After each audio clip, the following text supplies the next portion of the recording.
Bismillah, alhamdulillah, wa salatu wa salam ala rasulillah wa ala alihi wa sahbihi ajma'in ma ba'd.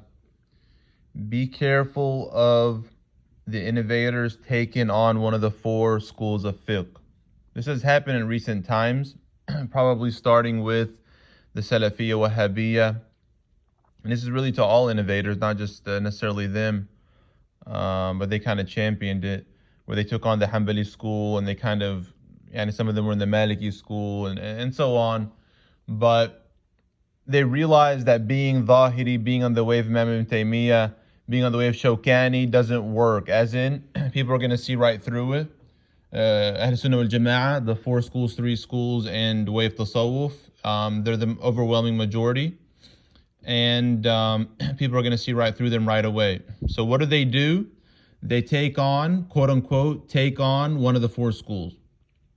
But they're still inclined to Imam Ibn Taymiyah. They're still inclined to Ibn Hazm. They're still inclined to Shawkani.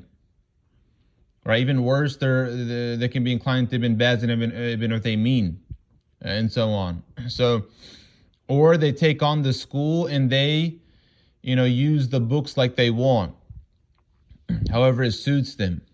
So in the Maliki school, they focus on the Muwatta like we mentioned before, and Hafiz ibn Abd al-Barr, with the Tamheed and the Istithkar and the Kafi. Or they focus on, they push the Risala. Some of the Salafis, they push the Risala because they believe Ibn Abi Zayd, rahimahullah ta'ala, and Ibn Abd al-Barr were actually on the way of Tajseem, which they aren't. They're on the Sunni way, alhamdulillah. But so the Salafis might do that, and other innovators, they just push, whatever they want to push, but they focus on books that aren't mu'tamad. So in the Maliki school, they avoid Khalil, they avoid the Shuruh, they avoid Aqrab al-Masalik and Ashal Masalik, and Al-Izziyya and Al-Ashmawi and Ibn Ashir and Akhdari. And they might even incorporate the Mudawwana somehow. But again, this is just to deceive. This is ultimately to deceive, to show that they have taken on one of the four schools. But in reality, they're still on their innovation. So be careful. We talked about red flags in fiqh before, and the correct methodology. Right, so you have to go back to Mukhtasar Khalil in the Shuruh, ultimately going back to the Mudawwana and the Shuruh of the Mudawwana. But there are different time periods.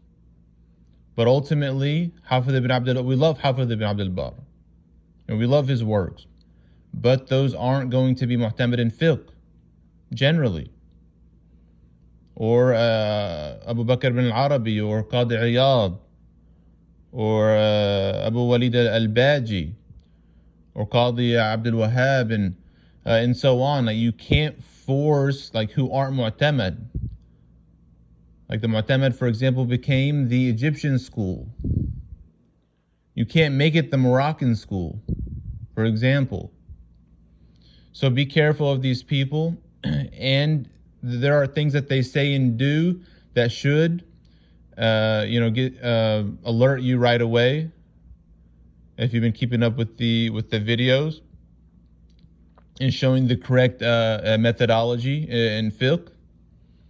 So be wary, be careful of these people. May Allah subhanahu wa ta'ala protect us and guide us. And Allah subhanahu wa ta'ala knows best. Wa sallallahu ala Muhammad wa ala alihi wa sahbihi ajma'in.